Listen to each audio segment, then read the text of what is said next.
All right, we should be recording. Okay, so just to recap, thanks so much, Kelly, for joining us today. And Leah had just asked me to go ahead and kind of give you a walkthrough of the dualenroll.com system that LaRoche uses for the student registration. So there's actually three kind of parts to this platform. We call them interfaces. There's the student interface, which means it's what the student sees and kind of does within the system. There's the high school interface, which would be what you would see and do in the system.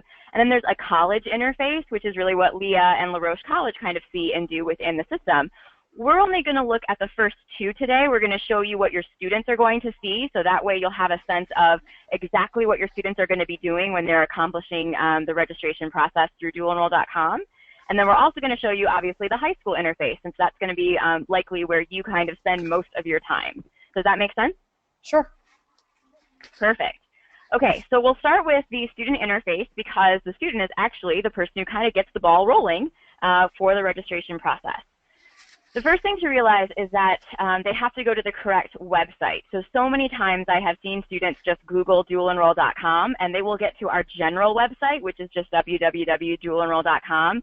But that is not the website for LaRoche. Every single college that we work with has their own unique URL. And so your students are going to need to go to LaRoche.dualenroll.com. On this recording, you'll see that it's up here, but this is actually a dev site. So this says LaRoche.dev.dualenroll.com. We are using the dev site today so I can make some fake students and not actually enroll them at LaRoche because I don't think they would appreciate that. But the dev site is pretty much an exact mirror image of what the live site looks like. So the live site is just not going to have this dev in it. It'll just say LaRoche.dualenroll.com. And so that is the URL that your students will go to. I have seen some high schools bring all of the kids into a computer lab class by class and have them jump online kind of as a group and do their registrations. I have also seen some high schools ask the teachers to put that website on their chalkboard or their whiteboard and for the kids to kind of access. So there's a variety of ways. The student just has to get to that website, and basically if they can access the internet, they can access the site. So they can get to it from a computer, a smartphone, a tablet. You can use any browser. You can use a PC. You can use a Mac, an Android phone or an iPhone. It doesn't matter. As long as you can get to the internet, they can access the site. And that's the same for the high school user and the college user. Does that make sense? Yes. Mm-hmm. Perfect.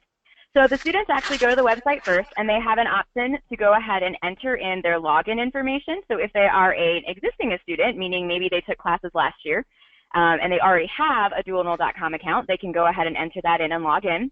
If they have forgot their username or password, there is a little link down here that lets them reset that. Obviously, we would like them to reset their existing account and not create another one. But if this is a brand new student, and that's kind of the case that we're working with today, is they're going to have to click on this little link. It says, please log in. If you need a login, click here to create one. So the students who are brand new are going to go ahead and click that link, and it will allow them to create a dualenroll.com account.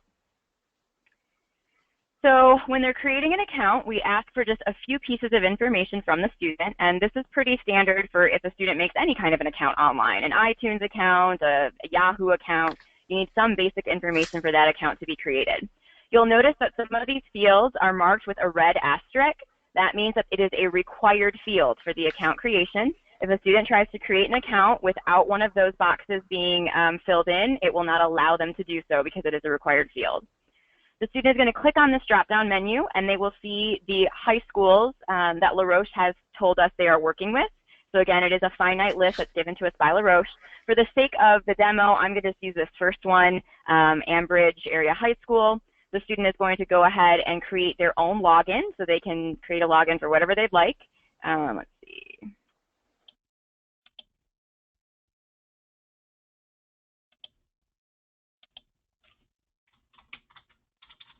So I'm going to go ahead and enter in a login name. I'll enter in a password. They do have to give us their date of birth. So I'm going to make this student under the age of 18. So let's go with that. And then they do have to tell us, they have to give us either an email or a cell phone. They can give us both, but we do require one for a couple of different reasons. That's how we will be communicating with the students. So we will be sending text messages or emails to them about what's going on with their registration.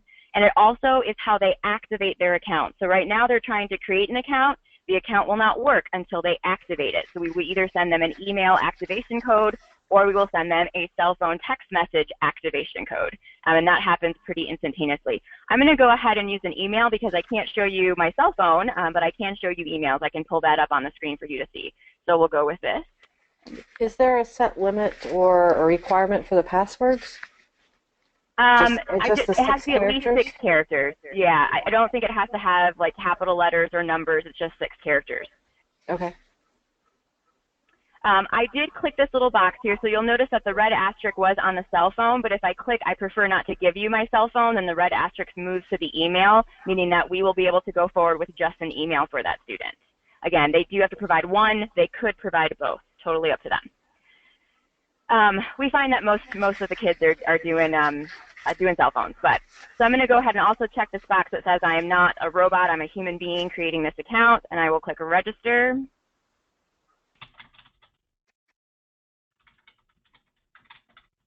And my computer is moving very slowly. All right.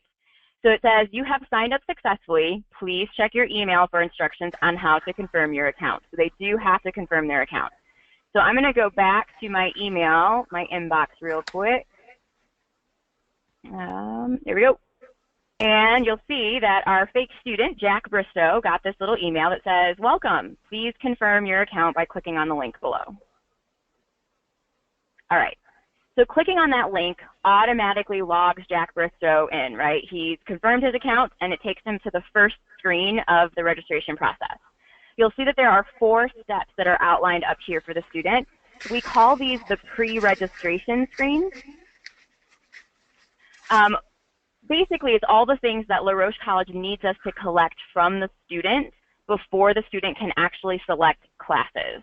So it's things like their address, it might be their parent contact information, and so these pre-registration screens have to be completed before the student gets to see class lists. The other thing to realize is, again, that little red asterisk is there, and so anything with the red asterisk is a required field, and the student will not be able to go to the next step until those fields are filled in. So I'm going to go ahead and make up some fake information.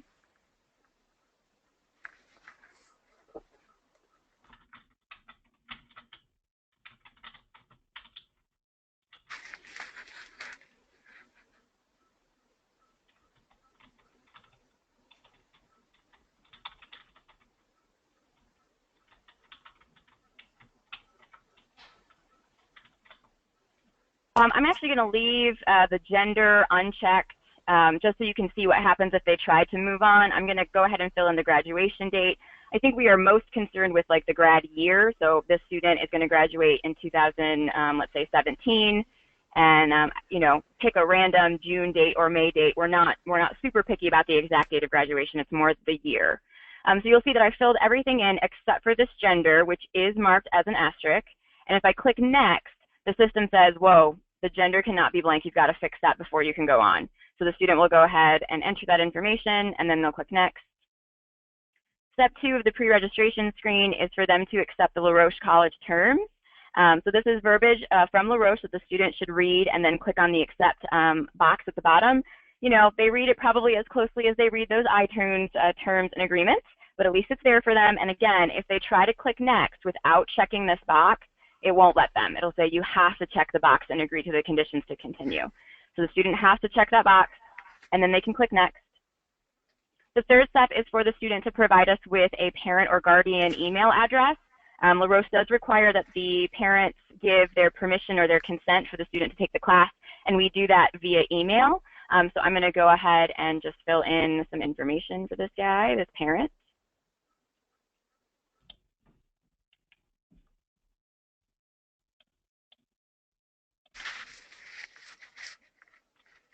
And I'll click next. And then the last step is for the student to kind of verify who is helping them at the high school with their dual enrollment registration process. It's usually a high school counselor. You'll see that the high school has already been entered here. You can't change that. The student gave us that when they made their account. They picked their high school right off the bat. And so what we do is we will only show the kind of approvers or high school counselors associated with this high school, and we get that list from LaRoche. So it would likely be your name on this list. There is always an I don't know and a not listed for the students to select.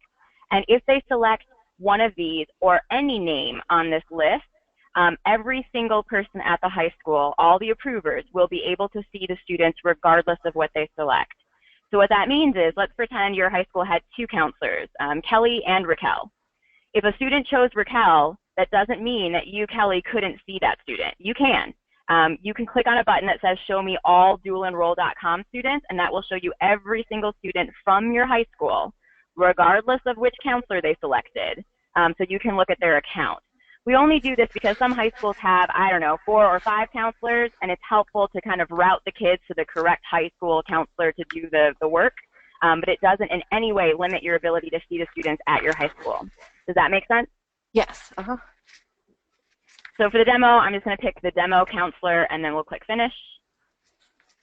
And so the student has completed all of the pre-registration screens, and they are brought to what we call the course finder. So the course finder is going to be a list of all of the courses that are available to your students. So again, LRhstrain communicates to us which classes should be shown for your students. So in the demo, our student, Jack Bistro, attends Ambridge High School.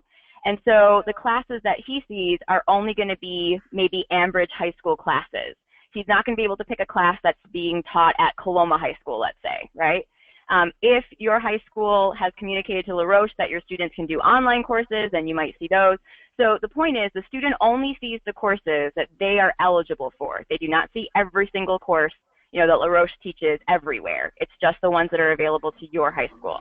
Okay. There are a bunch of filters over here to where students can kind of whittle down a class list. So if they wanted to see only online courses or only classes that meet on Wednesdays, these filters are super helpful if you have a very long list. Most of the time, the list is, I don't know, 2, 3, 5, 6, less than a dozen classes, in which case you don't need these filters. You'll just see all the classes listed here.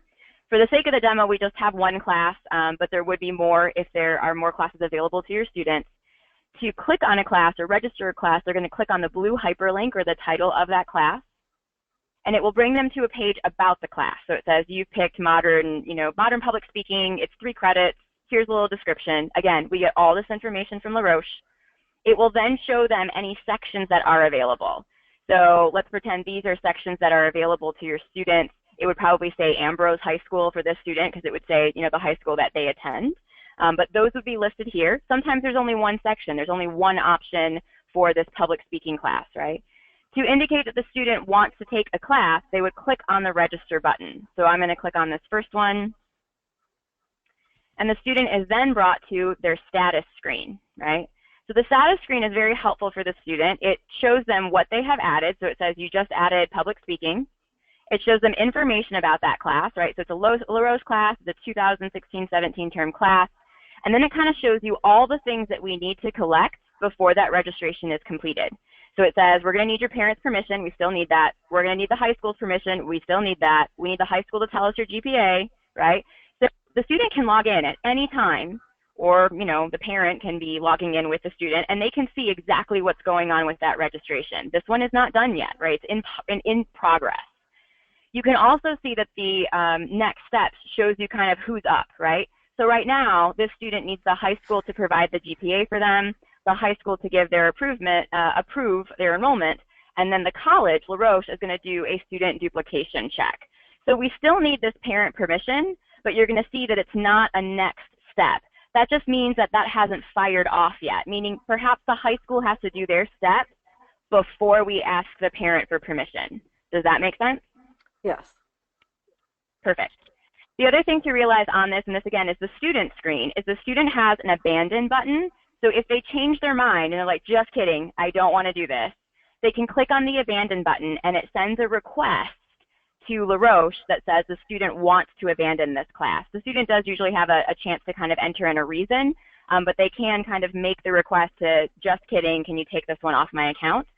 The high school will also have this button. So you can log in and you could abandon classes for your students if you know that they should be abandoned. Does that make sense? Yeah. Perfect. The other things to realize on here is that the student can click on this help link or the help desk, and they can put tickets in for us at dualenroll.com to assist them with. They can also click on their name, and it allows them to change their password or change the email that's on the account. So if they need to do that, they can do that. If the student needed to add another course, so let's pretend they wanted to take public speaking and biology, all they would do is go back to the courses tab, and then they'll see the full list of classes, and if biology was listed, they could click on that one and register for it as well, right? So they only add them one at a time, but you look at your status page. If you want another one, you simply click back onto the courses page, and you'll be able to select more courses. Sound good? Okay. So that really is, for right now, the end of the student interface. That's kind of what the student is going to see from the get-go. They are the ones who start the process, and they indicate which class they want, and then the high school has some steps to complete, the college has some steps to complete, and the parent has some steps to complete. Do you have any questions about what we just saw for the student before I move on? No, I think it's pretty clear. Perfect. And I think So what I'm I'll do going is I'll to just do my class at one time. Yeah, that seems to be helpful because they're all in a room and you can kind of answer questions as they're going along. The one thing I will say about that is sometimes students, if they use an email address for the way that we communicate with them, I know some high schools or many high schools have a high school email address. So it might be jackbristow@ambrose.edu. You'll want to talk to your IT folks about making sure that the firewalls aren't too strict. Meaning those confirmation emails, like the ones that I pulled up for Mr. Jack Bristow, it's coming from noreply@dualenroll.com. So it's not an actual human being. It's kind of a system-generated email. And so sometimes if they're using a high school email address, those safety measures, those like spam filters, are so strong that these emails don't come through, and then the kids can't confirm their account. Does that make sense? Okay, yeah, I can check with them. I know sometimes if I get them, they go into I get two different folders. They either go into my spam folder or a clutter folder. So Yeah. So that's the other thing to realize. If a student uses a cell phone, they will get a text message. Obviously, they have to have cell service to get that text message. If, for whatever reason, a student cannot confirm their account, meaning they didn't get this email and they're not getting the text message, you can email myself or anybody at dualenroll.com, and we can do a manual confirmation over the phone. It takes less than a few minutes. All I have to know is the student's name, and then I can pull up their account and manually confirm them, so they don't have to wait for it. okay. The other thing to realize is while we've been clicking on stuff as our fake student Jack Bristow, the system has been sending some emails out. So you'll see that here was the confirmation email that Jack got. We also sent Jack a little email that says, good job, you've activated your account. We also sent an email to Jack's parent that said, dear parent, your student has started the process for registering for this class. Once the high school has done their part, you're going to get an email asking you for permission and maybe payment. So stay tuned, right? So we're already emailing the parent, letting them know, heads up, we're probably going to send you another email shortly for permission, okay? Again, those emails come from an automatic email address, right? It's not a human being. So sometimes we'll get calls from parents that say, I never got the email. And we're like, well, did you check your spam folder or your junk folder, right? It might have wound up in there. Okay. Okay. So I'm going to go back to the interface. I'm going to log out as our student. And now I am going to log in as the high school as soon as my system catches up with me. So you at the high school are going to go to that same URL, LRhstrain102016RR. You don't actually create your own account. You should already have login information. We here at dualenroll.com make the accounts for all of the high school and college users. So you'll go ahead and have your login information. Again, on the demo, I just have this Ambridge High School kind of demo high school login. So I'm going to log in as the demo high school.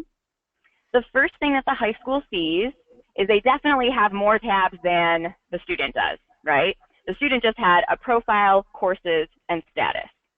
The first thing that the high school is going to see is dashboard. So the dashboard on the demo system looks pretty boring, and it's going to look a little boring at first for you, but the more you use the system, so semester after semester, there'll be a lot more interesting information on here. So what we start to collect is how many students registered and how many actually completed the registration, right? Because in other words, a student could say, I want public speaking, meaning we count them as trying to register, but if the parent says, nope, then that one's never going to get completed, right? That one would be terminated. So we start to show you information about you had 50 kids that tried to register, but only 45 actually completed, and you can see trends. You know, maybe fall is really high, spring semester is very low registration. We also start to break down like which classes are the most popular. So if you had 4 or 5 classes, we'll show you how many kids registered in English versus biology, etc. So it does start to get some useful information, but again, on our demo, it's a little boring, and at first it takes some time to collect that information before those trends start showing up. The other thing to realize is that just like the student can click on their name, the high school counselor can click on their name, and they will again be able to change the email address, change their password, and they can also change notifications. So let me talk about that really quick. When a student registers for a class, the system also sends the high school counselor an email that says, hey, Jack Bistro, one of your students, started the registration process. You're probably going to need to log in and do some stuff. And yes, we send an email for every single kid, and that can get a little overwhelming. So if you don't want to get an email for every single kid, you can come in here and you can change how often you'll get the email. So we can send you an email once a day, or when you have 5 notifications pending. So when you have 5 students waiting for you to do something, we can send you an email with their 5 names listed. We can also send you an email at the end of the week, or when you have 10 students who are waiting for you to do something. So it does allow you to kind of change the frequency with which you're getting all of those emails. Does that make sense? Yep. And again, you can get there by just clicking on your name when you log in up at the top. You also have a help link. You also have the help desk, and you can enter in tickets just like your students can. The place that you're probably going to live and do most of your work is on the Students tab. So I'm going to go ahead and click Students. And you will see this is a list of all of the kids that are involved on my demo site for registration at LaRoche. There's a couple of things that you can see on here. First of all, you can search for students, right? So if you were just looking for Jack Bristow, you could just type in his first name, his last name, hit enter, and it would pull up only the things for Jack Bristow. The other thing to realize is that just because Jack Bristow is listed 3 times, it doesn't mean that he has 3 classes. What we're trying to show you is that there are 3 things that have to happen for this one class, right? So the first thing that has to happen for Jack's public speaking class is that the high school has to provide a GPA. The next thing that has to happen for his public speaking class is that the high school has to approve his enrollment. And then the next thing is that the college has to check the student duplication. So I don't want you to think that this is a duplicate registration. It's not. It's the same class. It's just breaking down each of the steps that have to happen for that class. You'll also see that some of the things are highlighted in yellow and some of them are not.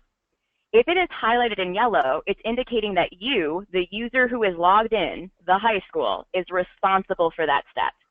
So you can still see things that are not your responsibility. They're just not going to be highlighted in yellow. So if a parent called you, you could say, oh, you know what, Jack's class is waiting for the college to check duplication. So you can always see kind of where your student is in the process, but anything that is your responsibility is going to be bright yellow. Does that make sense? Yes. You'll also see that you've got that abandon button. So you can click on it, and just clicking on it once will abandon all of the steps for that particular class. So again, you could help your students abandoning the class. You'll see that there are these little plus symbols, and that allows you to expand information. So if I click on the plus symbol by the class, it basically tells me the college and maybe the high school or the location that it's being taught. If I click on the minus, it will kind of take that away. Same thing with Jack. It will tell you information about Jack, like what counselor he selected. You can also click on the show button, and that shows you kind of what the student sees, that they need the parent permission, that they need the high school permission, etc. So you can almost see the same status screen that your students would be able to see. Again, you can hide that. We don't show it automatically, but it is there and it is accessible. Okay. The other thing to show you is if you don't search, if you don't use that search function, there are a couple of other ways to filter the information. So here again are all of the students that are for this particular high school. You'll see all of the stuff in yellow is required. You can do it one at a time. So if I wanted to take care of Jack's GPA, I could click on this link, and it would take me to a screen just about Jack Bristow. It would say, I need a GPA. The student's name is Jack Bristow. Here's the class, right? And I could complete that step. But those filters, what you'll notice is that Jack needs this GPA step. So does Tyler Lockwood. So does Kai Parker. And so if you change the view, right now we are viewing by student, so it gives you an alphabetical list of the students. If you change this to view by step, The system is going to reorganize the information, and you're still going to see bright yellow, and that indicates that you've got to do something. But you'll see that it shows you all of the kids in that step. So here's that high school GPA step, and here are all the kids who are in that step. It allows you to batch process instead of clicking on things one at a time. So when I view by step, I can click on this high school provide GPA, and then it shows me all the kids in that step, and I can just go right down the line, 3.0, 2.5, 2. Whatever I need to do, and do them all at once instead of one at a time. Okay. Does that make sense? Mm-hmm. So batch processing is usually how students will go. It's the same thing with the approval. So the other step that the high school has to complete is the approval step. So again, I'm in the batch process. I can click on that particular step, and it will show me all of the kids, Jack Bristow, Tyler Lockwood, Kai Pocker. It will show me their classes, and I can basically go right down the line. Yes, no, yes, no, yes, no. The other thing that you can do on here is you can click on Decide Later. Clicking on Decide Later means that the student will just stay in that yellow step, right? If you click on No, the registration will be terminated. You're saying, I do not give my permission, and the student will get an email or a text message that says, thank you for your interest. Unfortunately, your high school has declined your enrollment, right? If you click on Decide Later, it just kind of keeps it in your step. If you click on Yes, it moves the registration forward so that the college and the parent can complete their step. And there is this button that says Nominate for a Scholarship. If you select that box, in addition to making a decision, the student is notified that they have been nominated for a scholarship and that they need to go to LRhstrain to complete the scholarship application. So checking that box tells the system to inform the student that they should definitely apply for the scholarship at LRhstrain. Does that make sense? Yes.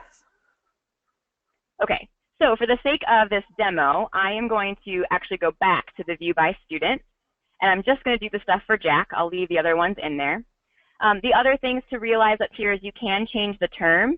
So it shows you kind of the current term. So right now we're talking about 2016-17, but as you use the system more and more, you can look back in time. You can look at the classes from last year or the classes from 2 years ago, which is very helpful. Again, if you've got like a parent on the phone saying, didn't my kid take this last year? You can search through all the terms or for a specific term, and you can tell them exactly what happened last year with that registration.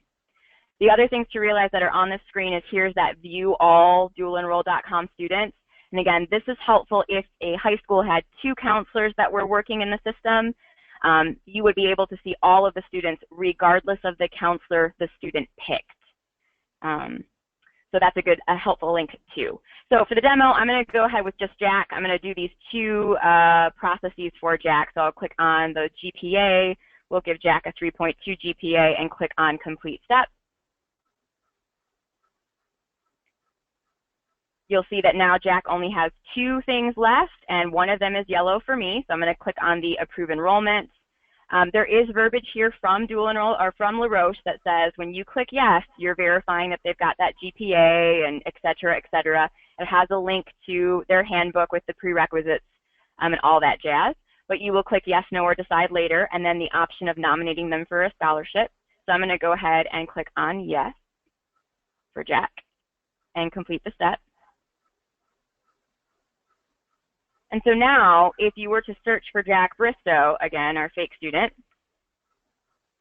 you'll see that he's still in the system. You can see his class, but right now he's got the college step, and that's not a yellow step that you can click on. That is something that LRhstrain will have to do.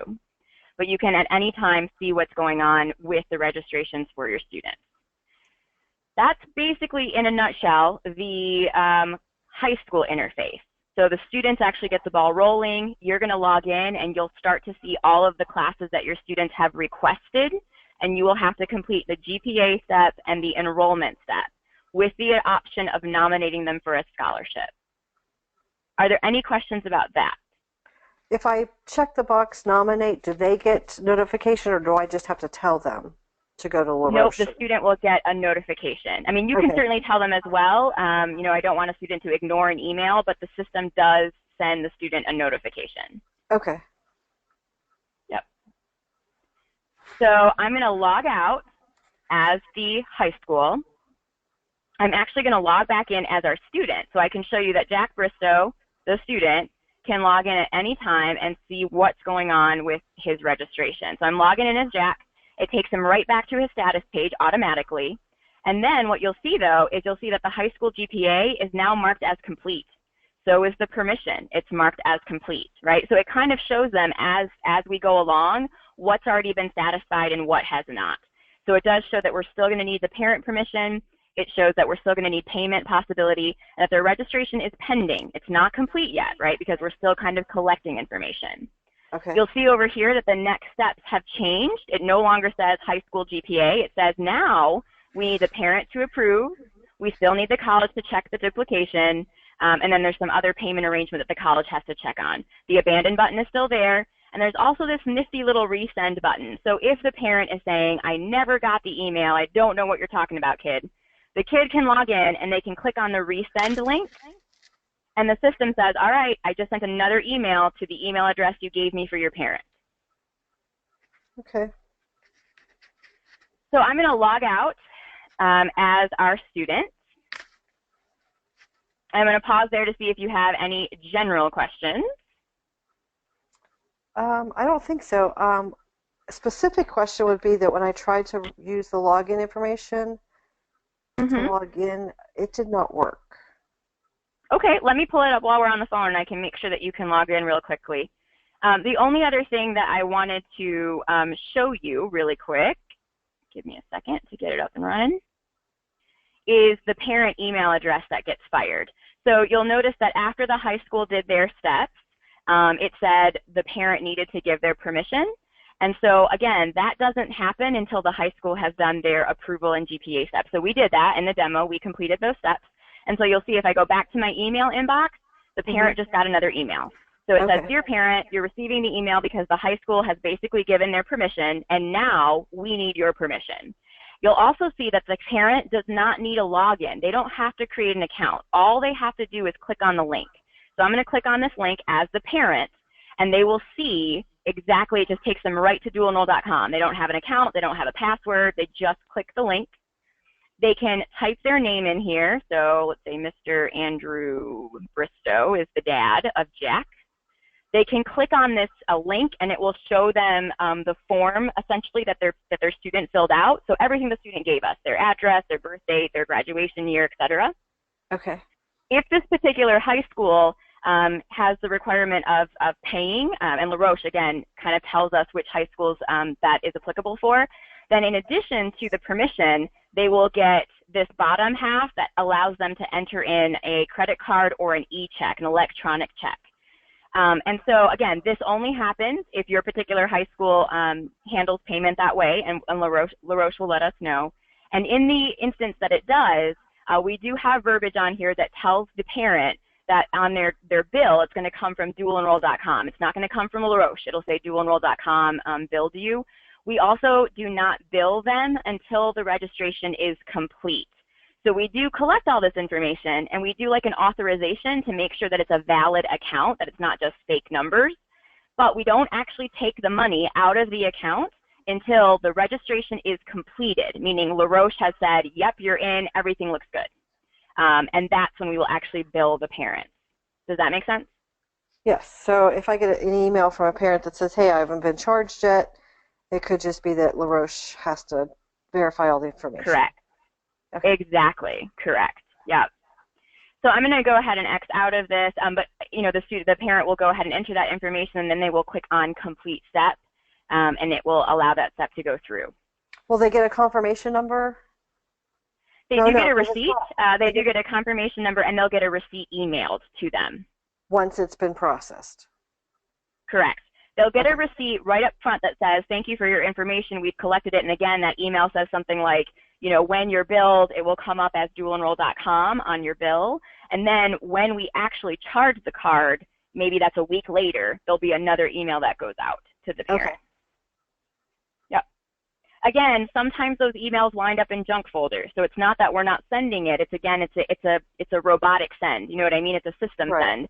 So it'll say something like at dualenroll.com, and we really did send it, but it got trapped in your spam folder. So sometimes when a parent contacts you, I would just always ask them, have you checked your spam or your junk folder? Okay. Just to make sure that it didn't get lost or kind of stuck in there. Okay. Are there any questions about any of that? No, I think it's pretty, it's until I do a few of them, I think it'll be, but it's pretty simple that it shows, what needs to be completed by me once they register. So, Yeah, yeah, and it's really nice because, again, the student and sometimes the parent, if the parent says, what's your login information to their kid, they can log in and they can see exactly what's going on with that account. And so they don't have to bother the high school with questions. They can actually access most of the answers by logging into the student's account.